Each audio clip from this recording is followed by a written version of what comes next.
Queridos irmãos, boa noite. É uma alegria ver a igreja cheia assim. Irmãos que a gente não via há um tempo, né? A Val ali ainda está recuperando, mas glória a Deus porque já está conosco. Meus irmãos, abra sua Bíblia no Evangelho de Marcos. Vamos dar continuidade ao nosso estudo neste Evangelho. Se você nos visita, aqui nós temos Aqui nós fazemos a pregação de um texto de um livro por inteiro, desde o início até o final. E nós estamos fazendo a pregação, a exposição do livro de Marcos, do Evangelho de Marcos. Nós já estamos no capítulo 9. E hoje nós vamos tratar dos versículos 33 a 41.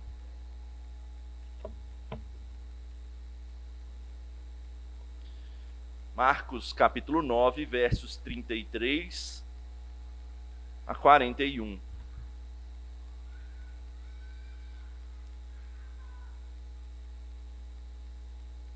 Eu vou fazer a leitura, peço que você acompanhe. E não feche a sua Bíblia após acabar a leitura, nós vamos sempre voltar a ela ao longo de toda a pregação. Ela é a base, ela é o fundamento da palavra que é exposta. Então acompanhe com a leitura Marcos 9, 33 a 41. O texto diz assim: Tendo eles partido para Cafarnaum, estando ele em casa, interrogou os discípulos: De que é que discorríeis pelo caminho?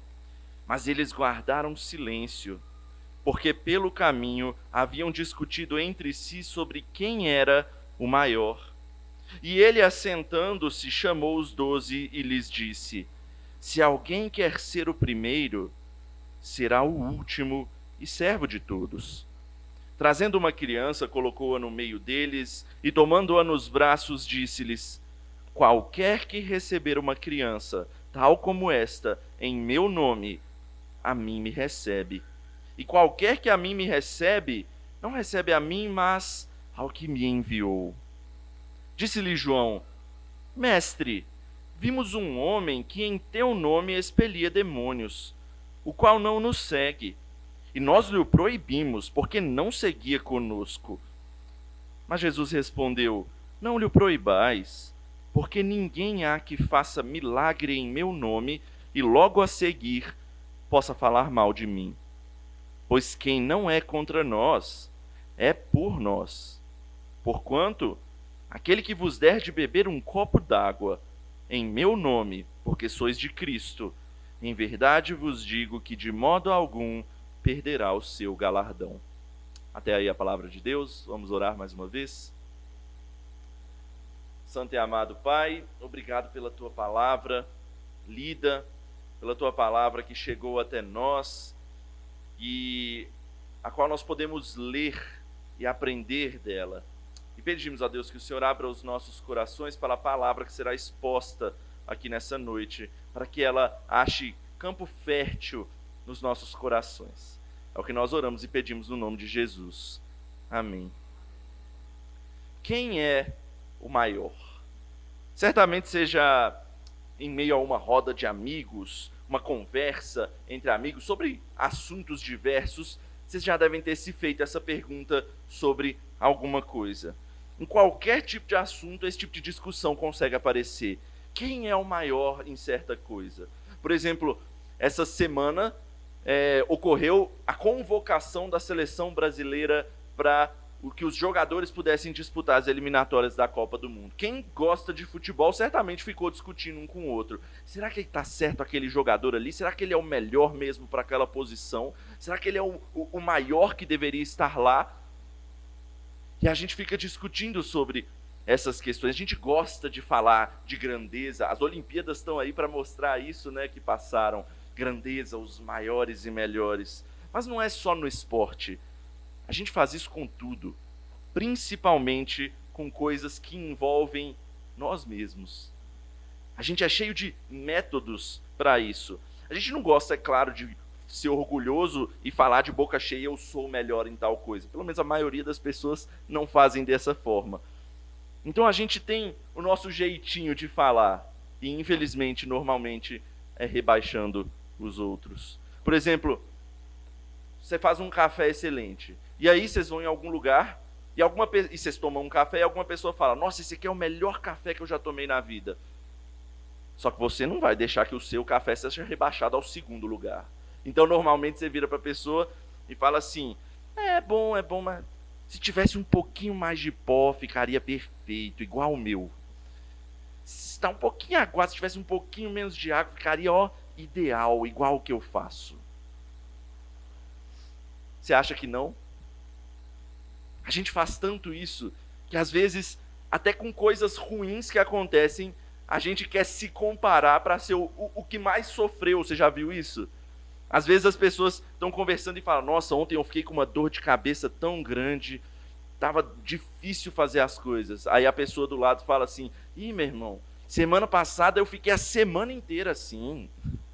As pessoas gostam de se comparar. Se tivesse um terceiro, ela ainda ia falar: isso porque quando eu peguei Covid eu fiquei um mês assim. A gente gosta de comparar a grandeza, especialmente a nossa grandeza. A gente é assim, a gente tem mania de grandeza. E isso faz parte de nós. Sabe por quê? Porque quando a gente foi criado, a gente foi feito à imagem e semelhança daquele que é o maior, o grandioso. E a gente quer espelhar essa grandeza. O problema é que quando o pecado entrou no mundo, ele distorceu muito essa noção. E ao invés de nos fazer olhar e espelhar a grandeza de quem deve, a gente só foca em nós mesmos. E o texto de hoje vai mostrar exatamente isso, uma discussão dos discípulos que trata exatamente dessa questão de grandeza. Eles estão se perguntando quem é o maior dentre eles, demonstrando essa maneira pecaminosa de pensar em grandeza. Mas graças a Deus, Jesus está ali no meio deles para explicar, para mostrar qual é a maneira correta de se buscar grandeza. Não em si próprio, mas em Cristo e no serviço do seu reino. E é justamente isso que a gente tem que aprender no texto de hoje. Grandeza no reino de Deus é medida por serviço ao Senhor por meio de Jesus Cristo. A gente tem que aprender isso hoje nesse texto. A grandeza no reino de Deus, ela é medida pelo serviço ao Senhor por meio de Cristo Jesus. A gente vai ver isso em duas partes, uma contrastando com a outra. Primeiro, a busca dos discípulos pela essa grandeza, aquela busca pela grandeza errada, essa busca pecaminosa. E em segundo lugar, a gente vai mostrar o contraponto mostrado por Jesus, mostrando a grandeza que a gente deve buscar. Então, em primeiro lugar, que vejamos então aqui que a grandeza pecaminosa é aquela que visa apenas a si próprio, é aquela que foca sempre em si mesmo. Veja como o texto se inicia mais uma vez nos versos 33 e 34. Tendo eles partido para Cafarnaum, estando ele em casa, interrogou os discípulos: de que é que discorríeis pelo caminho? Mas eles guardaram silêncio, porque pelo caminho haviam discutido entre si sobre quem era o maior. Você deve se lembrar, ou se você não se lembra, dê uma olhadinha aí, logo no texto anterior da sua Bíblia, a gente viu a cura de um jovem endemoniado, em que, antes de Jesus aparecer, os discípulos tentaram salvar aquele garoto que estava endemoniado, mas eles não conseguiram fazer isso. E Jesus apareceu para salvar o dia ali. E o que nos espanta ao ler o texto logo em seguida, o texto que nós estamos tratando hoje, é que logo após esse acontecimento vergonhoso que os discípulos passaram, eles têm a coragem de começar a discutir quem é o maior dentre eles. Talvez você se fique se perguntando aí: que sentido faz isso? Por que eles estão discutindo a esse respeito? A Bíblia não nos diz o motivo exato, mas a gente consegue pensar algo que pode ter levado a isso, algo que eles estavam já pensando já tem um tempo. Logo antes da transfiguração, se você vê o versículo 1 do capítulo 9, Jesus, após ter predito a sua morte e ressurreição para os discípulos, ele fala abertamente sobre o reino de Deus. E ele aponta para alguns daqueles que estavam junto dele, os discípulos obviamente estavam lá, e fala: Alguns de vocês ainda em vida vão ver a chegada do reino de Deus. A gente viu que isso se trata da ressurreição de Jesus. Mas provavelmente aqueles discípulos devem ter começado a imaginar: o reino de Deus vai chegar e a gente vai estar lá. Provavelmente começaram a se perguntar: qual vai ser a nossa posição no reino de Deus? A gente anda do lado do Messias, a gente anda do lado daquele que é o Rei dos Reis. A gente provavelmente deve ser uma espécie de governador, pelo menos. Talvez a gente ocupe um lugar ou governe um distrito próximo de Jesus, ou um distrito grande. Eles devem ter começado a oferecer argumentos de quem ficaria nesses melhores lugares. Você pode começar a imaginar, talvez Pedro logo deve ter sido o primeiro a falar, já deve ter virado para os discípulos e falado: certamente eu terei a maior visibilidade. Ele virou para mim e falou que eu vou ser a pedra que vai fundamentar a igreja. Aí logo deve ter outro discípulo desdenhando de Pedro, falando assim: deve ser por isso que se afundou no mar quando você estava tentando andar sobre ele, né? Talvez outros discípulos devem ter oferecido argumentos próprios. Mateus, não sei se você lembra, Mateus, ele era um cobrador de impostos e ele trabalhava para o governo. Ele pode ter usado o argumento: não, mas eu sei como é que funciona essa questão de liderança, de trabalhar para o governo. Talvez ele me dê uma posição. João e Tiago devem ter falado: mas vocês não são nem escolhidos, a gente está sempre com Jesus. Sempre até quando ele vai para lugares específicos, ele nos leva junto. E alguns de vocês ele nem leva. Discussões sobre quem é maior, quem é melhor. Será que essa discussão é saudável? Certamente que não. E os próprios discípulos sabem disso. Você viu aí, quando Jesus questiona para eles: qual é o motivo? O que vocês estavam discutindo no caminho? Qual que é a resposta dos discípulos? Silêncio. Aquele silêncio constrangedor, sabe? Da vergonha, de que sabe que está fazendo algo que não deve. Eles estavam discutindo besteira, algo que não faz o menor sentido. Algo que é completamente incompatível com o caminho que Jesus apresentou para eles o tempo inteiro. Por isso eles ficam envergonhados e se calam diante da pergunta de Jesus. Eles estavam pensando apenas em si próprios. Eles queriam se colocar no pedestal, pensando que poderiam angariar para si, no reino futuro, coisas melhores, serem vistos como superiores aos demais. Aí você deve estar pensando aí: que vergonha dos discípulos, né? Mas se a gente colocar a mão na nossa consciência, a gente vai perceber que muitas vezes a gente é igualzinho a esses discípulos. É claro, a maioria das vezes a gente não é igual as crianças que dizem abertamente: eu sou melhor do que você, eu faço isso melhor do que você. Quando a gente é adulto, a gente faz isso com mais elegância. Por exemplo, quando uma mulher vira para outra e fala assim: nossa amiga, seu batom é lindo. Aí a outra vai e responde: não, o seu é muito melhor. Aí a outra atingiu o objetivo dela. Ela não queria muito elogiar a outra não, mas ela queria que ela fosse mais vista, né? Que ela queria que a outra reconhecesse o dela. Homem também tem isso. Homem no churrasco vira pro outro e fala assim: nossa, pro churrasqueiro, né? Nossa, mas a carne ficou boa. Mas se você for no açougue tal, vai ficar muito melhor. Depois, se você quiser, eu te dou a dica, te ensino.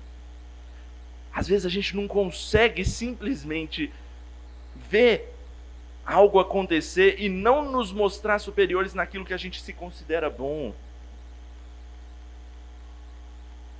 A gente é bom, mas a gente ama ser reconhecido por isso. Tem gente que diz que não gosta, por exemplo, de fama, de ficar aparecendo na frente das coisas. Mas se essa pessoa participa de alguma coisa e no final o nome dela não é citado, pensa só.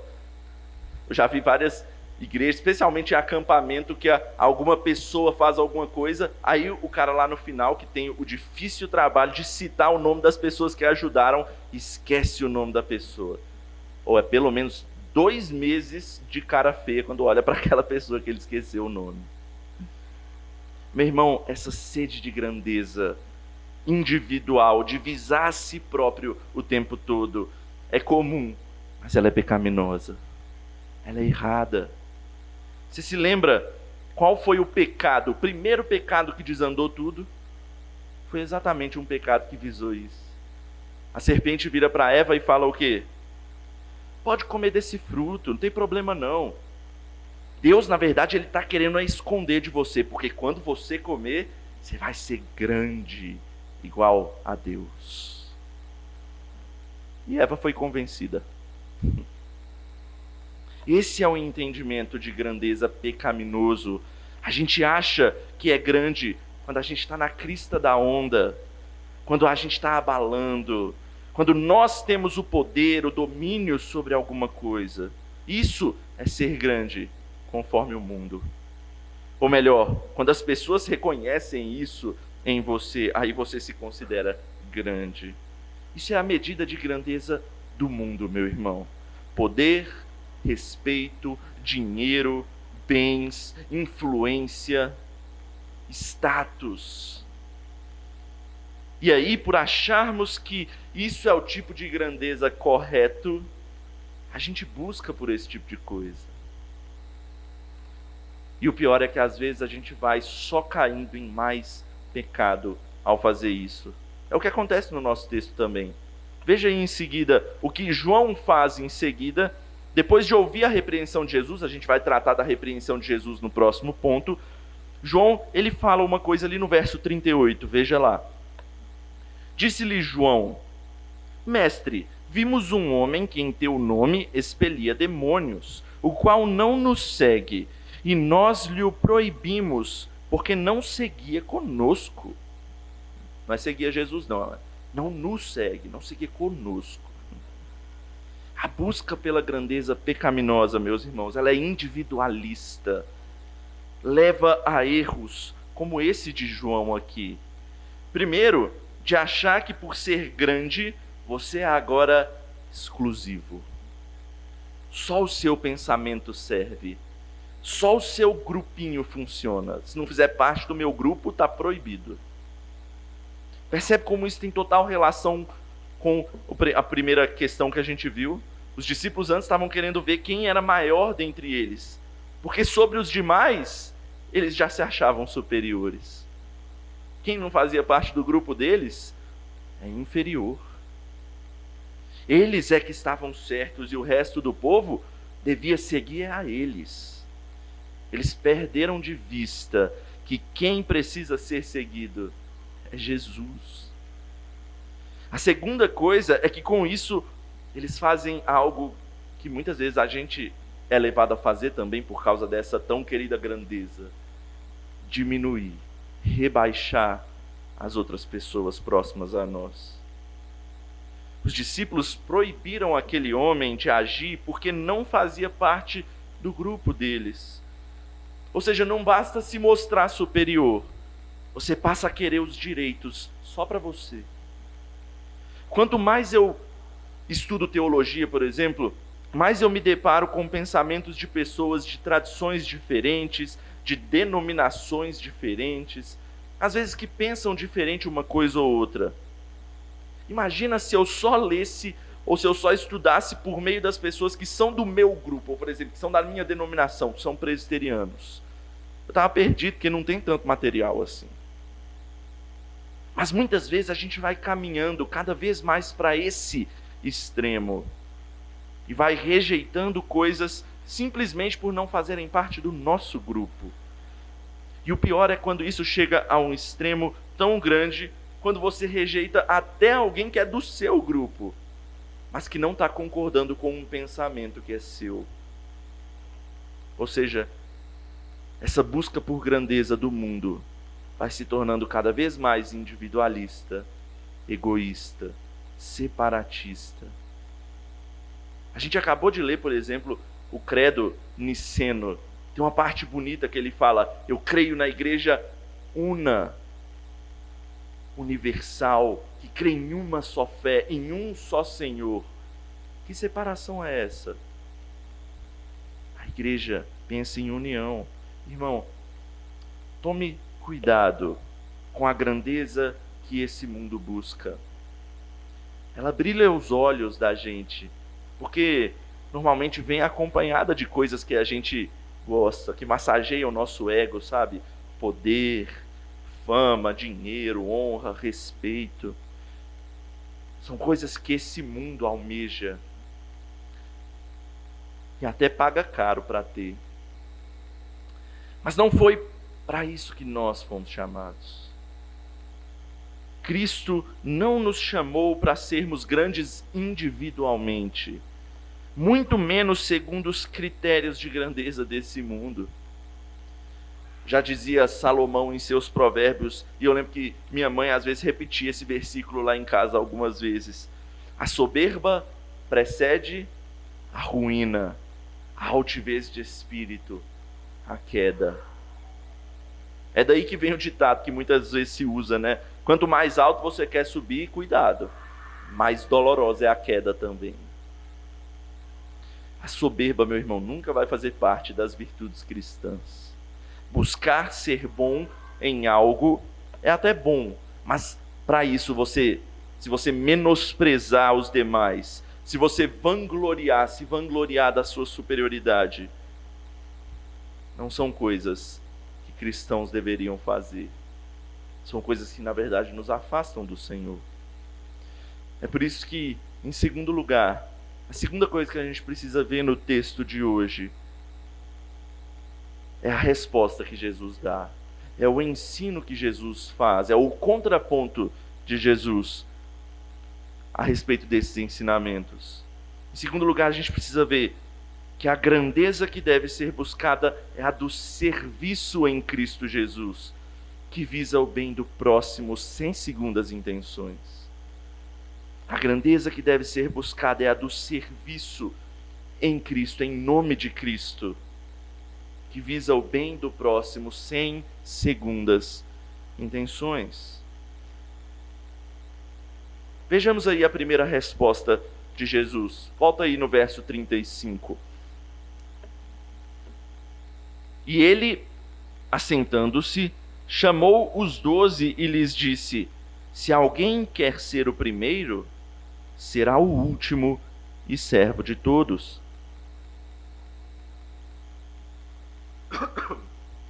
Desculpa. Jesus, então, ele se assenta e chama os discípulos para bater um papo, para conversar. E naquela época, quando o mestre ele se assentava e chamava os seus seguidores, era sabido ali que ia ter um momento de instrução, que ia ter um momento de ensinamento, para que eles deviam prestar atenção no que seria dito. Então Jesus diz algo que é completamente oposto ao pensamento do mundo. E é o que estava no imaginário dos discípulos também. Ele fala: se você quer ser o primeiro, você vai ter que ser o último. O ensino aqui se resume a dizer que o primeiro diante de Deus é aquele que serve aos seus irmãos. Esse é o ensino básico do Evangelho. Se dar em favor do seu próximo. O serviço aos outros é o principal caminho por meio do qual os cristãos imitam e cumprem a missão de Jesus. E o impressionante é que os discípulos já viram isso várias e várias vezes, Jesus ensinando esse tipo de coisa. Lembram, por exemplo, um texto que a gente viu há pouco tempo, da mulher cirofenícia.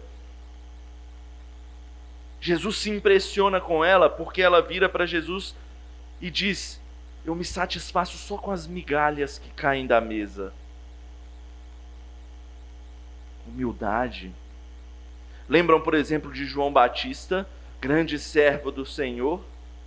João Batista fugia da grandeza, andava com as roupas mais simples possíveis, comia a comida mais simples possíveis, porque ele não queria ver a grandeza nele, mas ele queria apontar para quem realmente era grande que ele anunciava.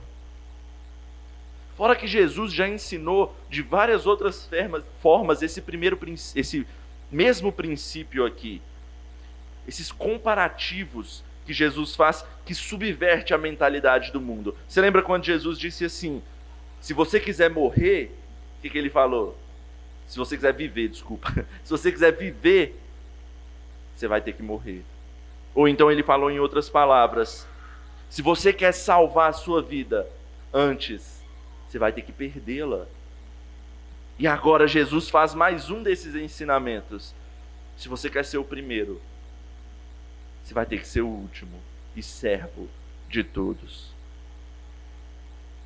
Você consegue perceber quão radical é o Evangelho de Cristo? Tem um pastor que eu gosto muito chamado Ryle, J.C. Ryle, ele é antigo, do século XIX, e ele resume bem isso aqui para nós. Ele diz algo que eu gostei, ele resume essa parte, ele diz assim, dominar é a ideia que o mundo tem de grandeza, mas a grandeza do crente consiste em servir. A ambição do mundo consiste em receber honrarias e atenção. Porém, o desejo do crente deve ser o de dar, não de receber. O de servir ao próximo, ao invés de ser servido. Em suma, o homem que mais serve aos outros e é útil em sua época e geração é justamente o maior aos olhos de Cristo. É isso que é grandeza no reino de Deus. Serviço, procurar o bem dos outros, se colocar a serviço dos outros, se dar em favor dos outros. Talvez os discípulos não tenham entendido tão bem, então Jesus ele faz uma ilustração para eles, uma ilustração bem visível ali. Veja aí nos versos 36 e 37. Trazendo uma criança, colocou-a no meio deles e tomando-a nos braços, disse-lhes, qualquer que receber uma criança tal como essa em meu nome, a mim me recebe. E qualquer que a mim me receber, não recebe a mim, mas a quem me enviou. Alguns interpretam esse texto aqui, dizendo que Jesus está ensinando os apóstolos a querer ser como crianças. Pois é assim que eles vão ser recebidos por Jesus, na sua ingenuidade, humildade, na pequenez. Mas não é isso que Jesus está falando aqui não. Na verdade, Jesus está apontando para Ele mesmo. Ele usa a criança para ilustrar, que é como Ele recebe as crianças. É Jesus, não a criança, que demonstra aqui o significado de ser servo de todos. Como assim? O que Jesus quer dizer então com uma criança ser recebida em nome de Cristo? Pensa só, crianças não trazem status social, elas não dão retorno se você vai lá e serve a elas. Por exemplo, vamos pensar na própria igreja de hoje. Se uma criança aparece para frequentar uma igreja, tem muito líder que não valoriza isso. Por quê? Porque criança dá trabalho e não gera lucro, não dá dízimo, não dá oferta. Mas quando aparece um diplomata na igreja, um político, é tratado como uma celebridade. Por quê? Porque aos olhos do mundo ele traz retorno. Então o que Jesus está ensinando aqui é como receber alguém sem segundas intenções. Apenas com o intuito de servir, de fazer o bem, de demonstrar amor. Servir uma criança não vai te dar status, não vai te dar algo em troca. Esse é o ponto de Jesus. Em outras palavras, Jesus está dizendo que para ser grande, você não vai buscar grandeza. Você simplesmente vai servir, independente de quem, do quanto isso vai te trazer de retorno. E a grandeza vai ser, diante de Deus, simplesmente consequência disso. Essa foi a primeira resposta de Jesus para os discípulos aqui. Grandeza medida pelo serviço aos outros, sem segundas intenções. Mas aí depois tem o episódio de João, e Jesus tem uma nova resposta para dar. Depois que João comentou que proibiu aquele homem de expulsar demônios em nome de Jesus, talvez João deve ter falado aquilo para Jesus esperando uma resposta alegre, uma resposta de aprovação de Jesus, né? Ele deve ter pensado que Jesus ia dizer para ele: muito bem, João, você fez certinho em proibir ele, está de parabéns. Mas não foi bem isso que Jesus respondeu para ele. Veja a resposta de Jesus aí no verso 39. Mas Jesus respondeu: não lhe o proibais, porque ninguém há que faça milagre em meu nome e logo a seguir possa falar mal de mim, pois quem não é contra nós é por nós. Jesus, ele diz o oposto do que o João provavelmente pensava.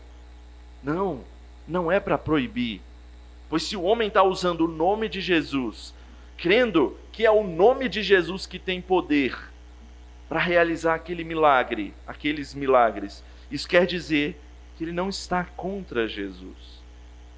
É como Jesus resume no versículo 40, né? Se ele não é contra, ele é a nosso favor.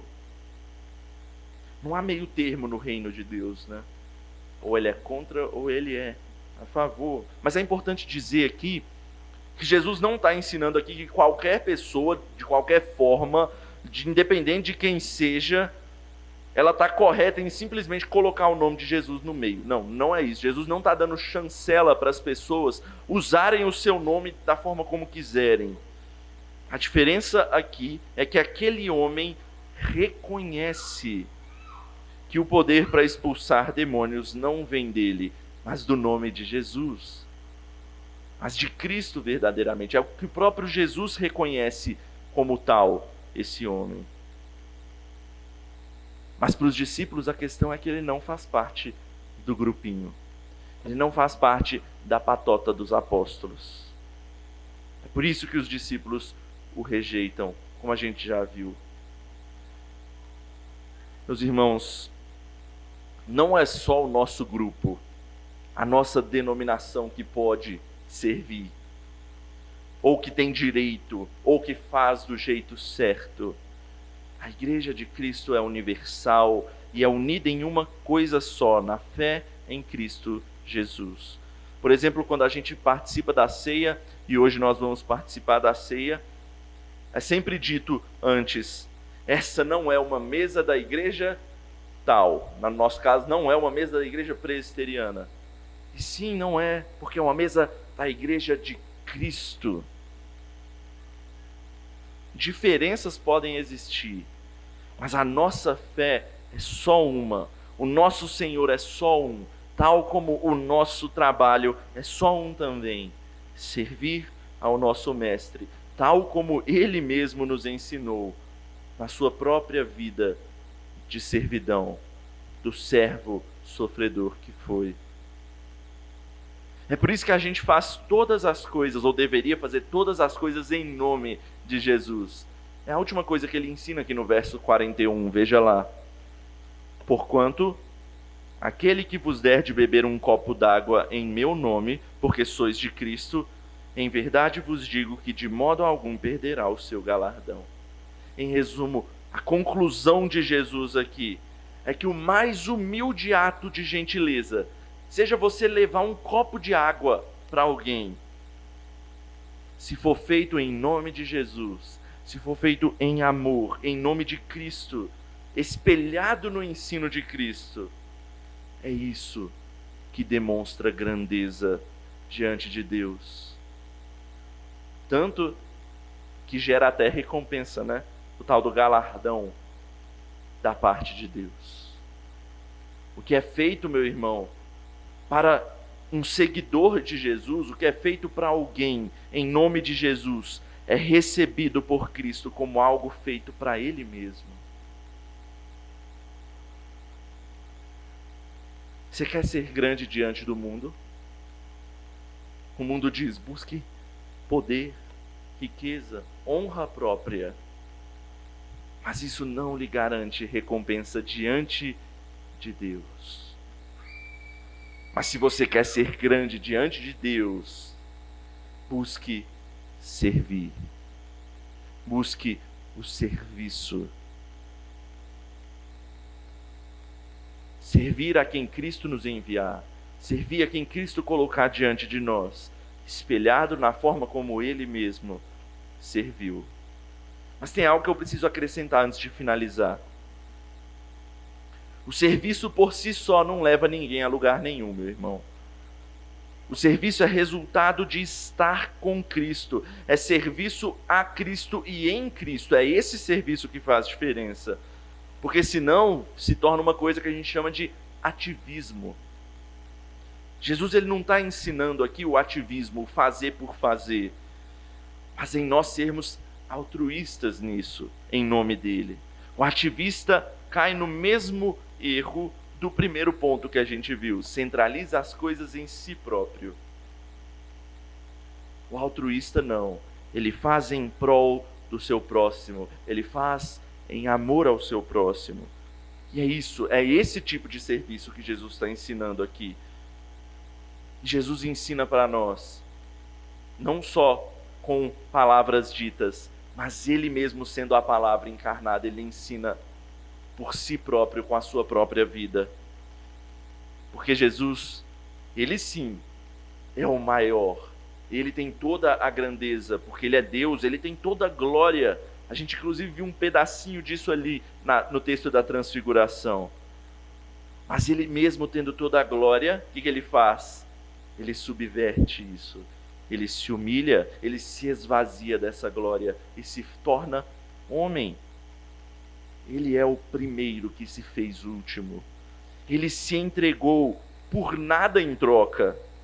Ele não tinha segundas intenções, porque diante dele nós somos menores do que criança. Nós somos o pó, que do pó Deus fez o homem.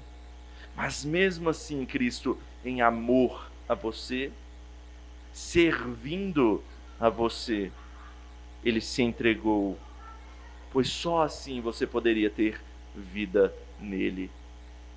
Você só pode ser grande, meu irmão, porque a obra de Cristo te capacita a isso. A palavra diz, porque todos quantos o receberam, deu-lhes o poder de serem feitos filhos de Deus, a saber, os que creem em seu nome.